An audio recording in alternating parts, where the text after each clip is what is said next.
Shalom, shalom bien-aimés. Nous voici en ce jour de gloire, jour de résurrection du Seigneur Jésus-Christ. Laisse que la vie qui était morte dans vos corps revienne à la vie parce que Christ est ressuscité. Alléluia! Il est vivant. Il est vivant.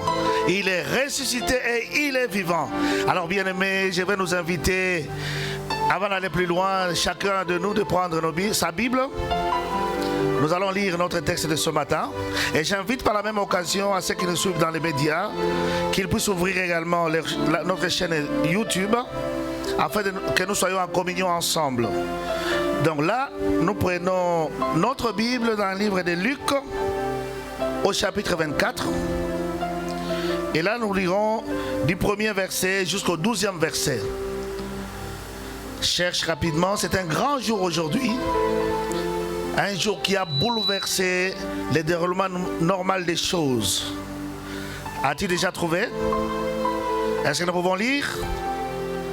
Lisons pour la gloire de notre Seigneur. Nous sommes dans Luc chapitre 24. Nous allons lire du premier verset au 12e verset. Et nous lisons pour la gloire de notre Seigneur. Le premier jour de la semaine, elles se rendirent au sépulcre des grands matins, portant les aromates qu'elles avaient préparés. Elles trouvèrent que la pierre avait été roulée de devant les sépulcres. Et étant entrées, elles ne trouvèrent pas le corps du Seigneur Jésus-Christ. Comme elles ne savaient que penser de cela, voici deux hommes leur apparurent en habits resplendissants. Saisies de frayeur, elles baissèrent le visage contre terre. Mais ils leur dirent: pourquoi cherchez-vous parmi les morts celui qui est vivant? Il n'est point ici, mais il est ressuscité. Alléluia. Souvenez-vous de quelle manière il vous a parlé lorsqu'il était encore en Galilée et qu'il disait: il faut que le Fils de l'homme soit livré entre les mains des pécheurs et qu'il soit crucifié et qu'il ressuscite le troisième jour. Elles se souvinrent des paroles de Jésus. À leur retour du sépulcre, elles annoncèrent toutes ces choses aux 11 et à tous les autres. Celles qui dirent ces choses aux apôtres étaient Marie de Magdala, Jeanne, Marie mère de Jacques et les autres qui étaient avec elle. Ils prirent ces discours pour des rêveries et ils ne crurent pas ces femmes. Mais Pierre se leva et courut au sépulcre. S'étant baissé, il ne vit que les linges qui étaient à terre. Puis il s'en alla chez lui dans l'étonnement de ce qui était arrivé. Amen, amen, encore une nouvelle fois, amen. Prions. Père éternel, nous voici à ce grand jour mémorial, en ce grand jour mémorable que tu as voulu que nous puissions également partager. Ce jour, Père, nous voulons qu'il reste marqué dans nos cœurs, dans nos vies. Tu as permis que nous puissions participer également à cette résurrection, Père. Bénis ce jour qui est le commencement nouveau. Bénis ce jour qui va bouleverser beaucoup de vies. Bénis la résurrection de Jésus. Agrée nos cultes. Partout ton nom est invoqué ce matin. Agrée, Père. Nous avons ainsi prié au nom de Jésus. Avec la communion du Saint-Esprit, nous avons ainsi dit. Nous disons Amen. Amen, Amen. Que Dieu vous bénisse en ce jour mémorable. Et notre sous-thème de ce jour, nous l'intitulons Les témoins de la résurrection de Christ. Les témoins de la résurrection de Christ. Bien-aimés, nous avons commencé par donner ce titre, les témoins. Le dictionnaire nous dit qu'il ne peut être témoin qu'une personne qui a vécu, qui a vu, qui a entendu une chose et qui pourrait attester la véracité de cette chose. Mais nous allons constater avec Dieu, à chaque grand événement de Jésus-Christ, il ne manquait jamais de le précéder par des témoins. Pourquoi Dieu a voulu précéder chaque grand événement de Jésus par des témoins? Parce que pour Dieu, Jésus est notre modèle. Nous sommes appelés à l'imiter. Nous sommes appelés à le suivre. Nous sommes appelés à faire comme il a fait, afin que nous aussi nous puissions le faire et nous sachions comment nous conduire dans la vie. Ainsi, vous allez remarquer dans la vie du Seigneur, déjà avant qu'il ne vienne au monde, il y a des gens qui ont annoncé cela, parce que cela était déjà écrit à l'avance. Et nous allons constater à sa naissance, il y a eu des témoins. Et à sa naissance, il y a eu des témoins. Il y a eu même des témoins qui venaient d'en haut. Et il y a des témoins aussi qui étaient terrestres. Nous voyons également à son baptême, il y a eu des témoins. Et les gens qui pouvaient dire, moi je ne les connaissais pas, mais j'ai vu et j'ai entendu. Nous voyons lorsqu'il est monté à la montagne, qui est devenu plus tard la montagne de transfiguration, il y a eu des témoins. Tout au long de son parcours, il y a eu des témoins. Et même à sa mort, il y a eu des témoins. À son ascension également, il y a eu des témoins. Pourquoi? Parce que Dieu veut que nous puissions comprendre la réalité, la véracité de ces choses. Alléluia. Si à sa naissance, il y a eu des anges comme témoins, il y a eu également des hommes, mais à sa résurrection, il y a eu encore des anges, mais il y a aussi des femmes. À sa naissance, il y a eu des hommes, mais à sa résurrection, il y a eu des femmes. C'est selon l'évangéliste. Ici, nous voyons, l'évangéliste et Jean nous présentent qu'à sa résurrection, il n'y a eu qu'une seule femme, Marie-Madeleine. L'évangéliste Matthieu nous dit que non, il y a eu deux femmes. Il y a eu Marie-Madeleine et il y a eu aussi l'autre Marie. Mais Luc nous présente qu'il y a eu plusieurs femmes et plusieurs personnes, non seulement il y avait seulement des femmes, mais plusieurs femmes. Et il nous présente d'abord, il y avait Marie-Madeleine, il y a eu Jeanne, il y a eu Marie, mère de Jacques, et il y a eu aussi d'autres femmes qui avaient accompagné Jésus tout au long de son ministère terrestre. On ne peut jamais parler de la résurrection sans parler de la mort.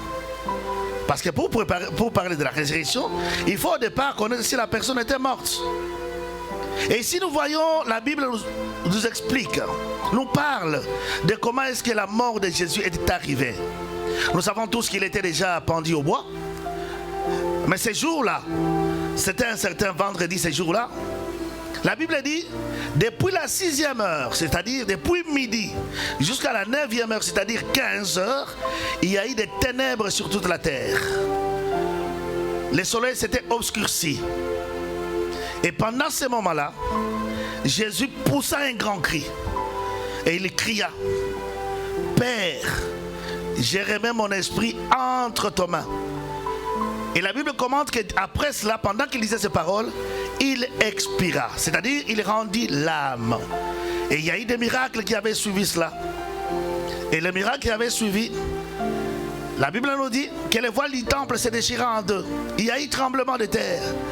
Il y a eu les centenaires qui étaient à côté, qui s'étaient criés, certainement cet homme est fils de Dieu.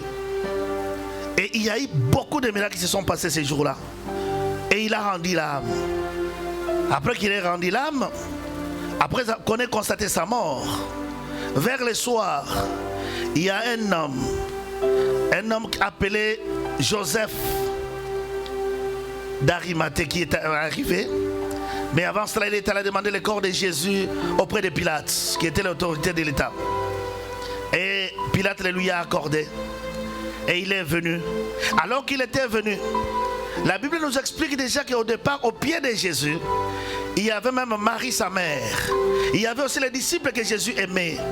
Il y avait aussi des autres femmes qui avaient attesté qu'il était pendu au bois. Et quand il est mort, les femmes, le groupe de femmes qu'il avait accompagnées depuis la Galilée étaient encore là. Et quand Joseph a pris son corps, il a retiré du bois.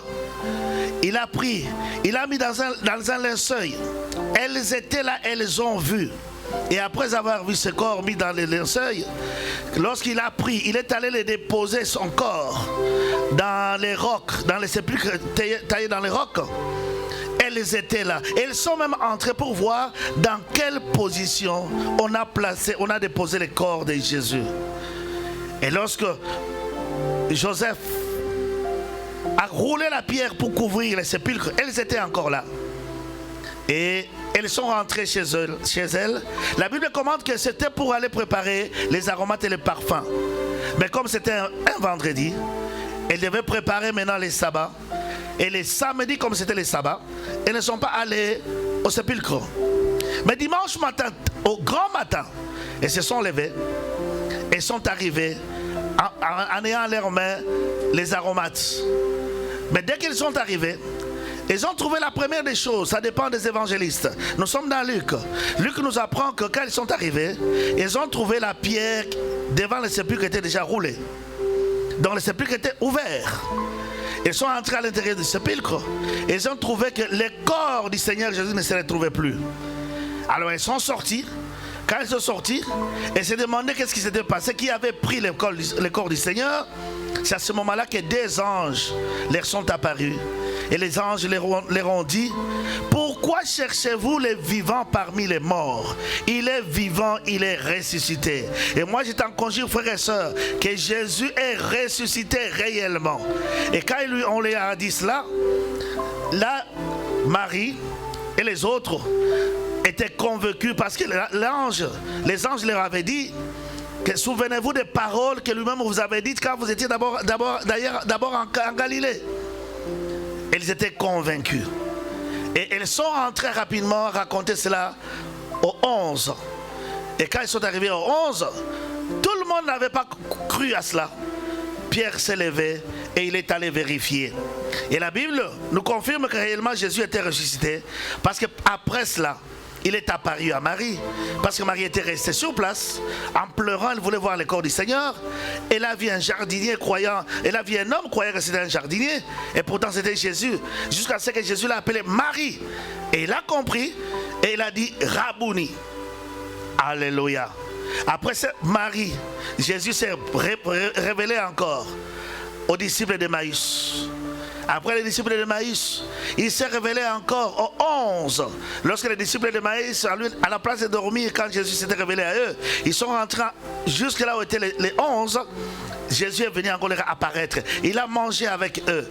Jésus est apparu encore aux 11 alors qu'ils péchaient. La Bible nous dit ceci. Pendant 40 jours, Jésus s'est montré à eux avec des preuves palpables. Il leur a même enseigné, il a mangé avec eux, il a marché avec eux pour montrer que Jésus est réellement ressuscité. Et moi je te confirme, je te certifie, Jésus est réellement ressuscité. Quand j'ai dit que Jésus est ressuscité, qu'est-ce que cela représente-t-il? À mes yeux, quand j'ai dit que Jésus est ressuscité, cela représente d'abord trois choses. Trois choses, c'est-à-dire quoi? C'est-à-dire, ne peut être ressuscité que celui qui était mort. Or, Jésus, non seulement il était mort, avant de mourir, il a souffert la croix. Aujourd'hui, je peux te certifier, frères et sœurs, que la croix est vide. Le poteau où on avait placé Jésus est nu. Alors frères et sœurs, je vois partout quand je passe dans les maisons, je vois dans certains amis, dans certains frères qui se disent chrétiens, il y a des croix où Jésus est encore au bois. Jésus n'est plus au bois, le bois est vide. La Bible certifie que ces mêmes jours-là où il a expiré, Joseph d'Arimathée l'a enlevé du bois et l'a déposé dans les cercueils, dans le sépulcre taillé dans les rocs. Donc changez vos manières de considérer votre Jésus. Jésus n'est plus au bois, c'était une étape de sa vie, il était au bois et il l'a expiré, après on l'a retiré du bois. Donc Jésus étant ressuscité, ça veut dire les bois, la croix que vous voyez là-bas, elle est vide, il n'y a plus le corps de Jésus. Jésus n'est plus là, c'était une étape, il est passé à la croix pour dépouiller les autorités, les dominations, et il a triomphé en les clouant à la croix. Ils sont cloués à la croix. Toutes les ordonnances qui te condamnaient, frères et sœurs, Jésus les a détruits. Il les a dépouillés. Aujourd'hui, tu es libre parce qu'il est passé par la croix. Il n'est plus à la croix. La croix est vide. La croix est vide. Frères et sœurs, lorsqu'on dit que Jésus est ressuscité, ça veut dire quoi? C'est vrai qu'il a expiré à la croix. Mais je te dis encore une chose, il n'est pas demeuré à la croix. Joseph l'a retiré de la croix, il est allé le déposer dans les sépulcres, c'est-à-dire dans les tombeaux. Le corps de Jésus était dans les tombeaux. Mais aujourd'hui où je te parle, le tombeau est aussi vide.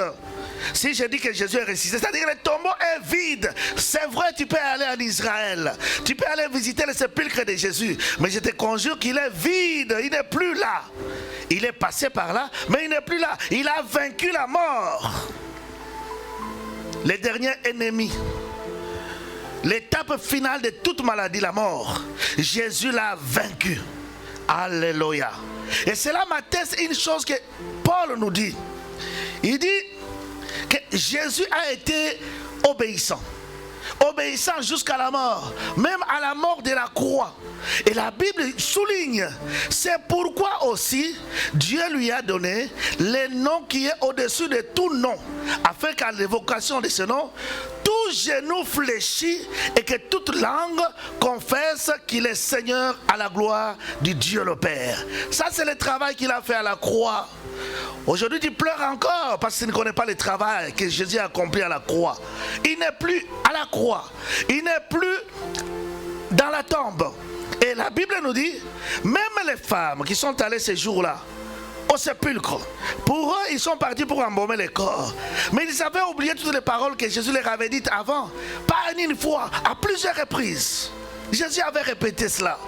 Et Jésus, lui qui a même dit à Marie, Marie, je te dis, elle a dit à Marthe plutôt, Marthe, je te dis en vérité que je suis la résurrection et la vie. Celui qui croit en moi vivra, quand même il serait mort. Jésus nous démontre ici, quoi qu'il est mort réellement, qu'on ne te trompe pas, Jésus est mort réellement. S'il n'était pas mort, notre prédication serait vaine. Mais Jésus est mort réellement, mais il a vaincu la mort. La terre n'a pas pu le contenir. Il est revenu à la vie. Il est ressuscité. Il est vivant. Aujourd'hui nous parlons, il est vivant puisqu'il ne mourra plus. Il est vivant. Il ne rentrera plus à la croix pour dire que les souffrances recommencent encore. Non, non, non. Le sépulcre ne le verra plus. Parce que lui, il est la vie et la résurrection. Et Jésus est vivant. Frères et sœurs, aujourd'hui, la croix, la mort, la résurrection de Jésus font partie de notre doctrine, font partie de nos messages de base. Ce qui font qu'aujourd'hui, il y a l'évangile. C'est parce que Jésus est passé par là. C'est pour cela que Jésus a pourvu des témoins. Frères et sœurs, les témoins ne s'arrêtent pas seulement à Marie, ne s'arrêtent pas au groupe de femmes. Les disciples eux-mêmes, quand ils ont commencé leur ministère, ils se sont appelés les témoins de la résurrection. Et la Bible dit, ils prêchaient avec force et témoignage la résurrection de Jésus, et une grande grâce reposait sur eux. Tu cherches la grâce, parle de la résurrection de Jésus. Tu cherches la grâce, invoque le nom de Jésus. Tu cherches la grâce et aller loin, n'oublie jamais la résurrection. Et c'est le message du moment, la résurrection de Jésus. Frères et sœurs, Jésus est réellement ressuscité. Si Paul pouvait dire, je n'ai point honte de l'évangile de Dieu, de Christ, car c'est une puissance de Dieu pour le salut de quiconque croit. Parce qu'il savait, quand il prêchait sur la résurrection, et même aujourd'hui, tu parles de la résurrection de Jésus, il y a la grâce qui va t'accompagner. Et la foi ne sera pas vaine, mais ta foi sera justifiée et justifiable. Frères et sœurs, n'oublie pas de prêcher la résurrection de Jésus. N'oublie pas de parler de la résurrection de Jésus, parce que la Bible dit, et c'est Paul qui le dit, les Juifs cherchent des miracles et les Grecs cherchent la sagesse. Mais nous prêchons Christ, scandale pour les Juifs et folie pour les païens. Mais puissance de Dieu et sagesse de Dieu. Car la folie de Dieu est plus sage que les hommes, et la faiblesse de Dieu est plus forte que les hommes. Tu vas être fort, tu vas être puissant. Que ta prédication repose sur la croix de Jésus. Que ta prédication repose sur la résurrection de Jésus. Et tu iras loin. Paul ajoute encore. Il dit ceci. Je ne suis pas venu auprès de vous avec une supériorité de langage. Non. Voilà pourquoi je désire avoir au milieu de vous une seule pensée. Savoir Jésus-Christ et Jésus-Christ crucifié. Parce que ma parole même auprès de vous et ma prédication ne reposait pas sur les discours persuasifs de la sagesse humaine, mais sur une démonstration d'esprit et de puissance, afin que votre foi soit fondée, non sur la sagesse des hommes, mais sur la puissance de Dieu. Et ça, c'est Paul qui le déclare, parce qu'il veut que nous aussi, nous puissions marcher dans la puissance. Frères et sœurs, aujourd'hui nous parlons à la suite de la résurrection de Jésus. Cela veut dire ceci: aujourd'hui, l'ennemi ne peut plus venir te condamner. À la croix, Jésus a effacé toutes nos offenses et même la circoncision de notre corps, de notre chair. Il a tout effacé. Il a effacé l'acte dont les ordonnances nous condamnaient qui subsistaient contre nous. Là où nous n'avons pas de force pour les chasser. Le diable ne peut pas venir te tromper aujourd'hui parce qu'il est vivant. Il est ressuscité. La Bible nous dit qu'il a fait 40 jours. Montrant plusieurs preuves qu'il est vivant. Et nous voyons à travers la Bible, il a mangé avec les disciples. Il a parlé ensemble avec eux. Il leur a donné les principes du royaume de Dieu. Il leur a dit, restez ensemble jusqu'à ce que Dieu vous donne ce qu'il vous a promis. Ça, c'est un homme qui peut dire cela. Les disciples pouvaient le toucher. Et aujourd'hui, il est vivant. Et les gens qui sont spirituels, Jésus ne manque jamais de descendre, de se montrer qu'il est vivant. Il est vivant, frères et sœurs. Il est ressuscité. Pour nous, c'est une grande victoire. L'ennemi ne peut plus avoir le dessus sur nous parce que nous avons tout pris de lui.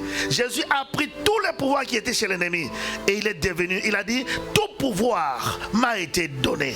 Pourquoi? Parce qu'il a vaincu la croix. Il a vaincu la mort. Et aujourd'hui, il est vivant. Il est vivant. Et puisqu'il est vivant, nous aussi, nous sommes vivants. J'aime bien quelqu'un qui dit que je suis vivant parce que Jésus est ressuscité. Tous, même quelque chose de toi qui serait mort, sache qu'au nom de Jésus, il reviendra à la vie. Car Jésus est la vie. Et puisqu'il est la vie, je regarde un peu à nos projets. Nous avons dans l'église plusieurs projets. Mais je regarde, est-ce qu'avec mon intelligence je peux résoudre cela? Mais je sais, avec Jésus, nous ferons des exploits. Puisqu'il a vaincu la mort, qu'est-ce qui peut l'empêcher aujourd'hui de résoudre tous nos problèmes, de résoudre tous les cas, que ce soit les cas de maladie, que ce soit les cas où nous voyons que nous sommes incapables, les cas comme le coronavirus. Il n'y a que Jésus qui peut le vaincre. C'est lui qui a vaincu la croix, qui a vaincu la mort, qui a tout vaincu et qui est revenu à la vie. Alléluia, est capable de nous donner les choses que les hommes ne peuvent pas nous donner. Parce que lui, il est la solution à tous nos problèmes. Frères et sœurs, qu'est-ce que j'ai à te dire sur la résurrection? Ici, nous sommes encore en train d'introduire, c'est les témoins de la résurrection 1. Les disciples sont appelés témoins de la résurrection. Aujourd'hui, nous aussi, nous devons être appelés les témoins de la résurrection. Notre message doit être imprégné de la résurrection de Jésus. Lui qui est ressuscité. Lui qui n'est plus dans la tombe. Lui qui n'est plus à la croix. Lui qui n'est plus mort. Mais il est vivant. Et je te dis, frères et sœurs, il ne viendra plus pour mourir deux fois. Ce qu'il a fait, il a accompli une seule fois. Alléluia. Et aujourd'hui, nous sommes sûrs et certains que c'est lui notre base. C'est lui notre fondement. Crois à la résurrection. Les apôtres qui n'avaient pas cru à la résurrection, mais quand ils ont mangé avec Jésus, quand ils ont échangé avec Jésus, ils ont dû changer leurs opinions. Ils ont compris que réellement il est ressuscité. Ne sois pas comme les soldats de ce jour-là de la résurrection où Jésus est ressuscité. Ils sont allés corrompre les gens pour qu'ils disent qu'il n'est pas ressuscité. Ne sois pas comme celui-là. Frère, il est déjà ressuscité. Viens nous rejoindre pour que tu sois aussi témoin de la résurrection de Jésus. Que ta vie change, que ta vie aille de l'avant. La résurrection de Jésus. Qu'est-ce que nous pouvons encore comprendre pour terminer?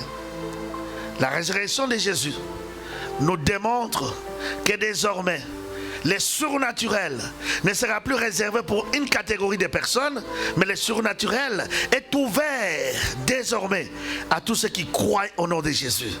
Alléluia, alléluia. C'est pour cela que les voiles du temple s'est déchiré depuis le haut jusqu'en bas.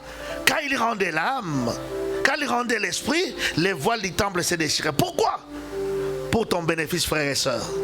Pour mon bénéfice également. Pourquoi? Parce que désormais, l'aide surnaturelle nous est accessible. Amen. Amen. Pour cette première partie, nous préférons nous arrêter là. Soyez présents à notre deuxième partie. Nous allons encore entrer en profondeur pour vous montrer les bénéfices de la résurrection de Jésus. C'est pour cela même que Dieu a dit, par exemple, que désormais, les mois de vos jours vont changer. Les surnaturels vont changer beaucoup de choses dans votre vie. Je vous invite donc de nous suivre sur nos chaînes YouTube afin de ne pas rater ces précieux enseignements. Sois avec nous. Que Dieu de la présence de Dieu te bénisse. Et à la prochaine. Merci beaucoup.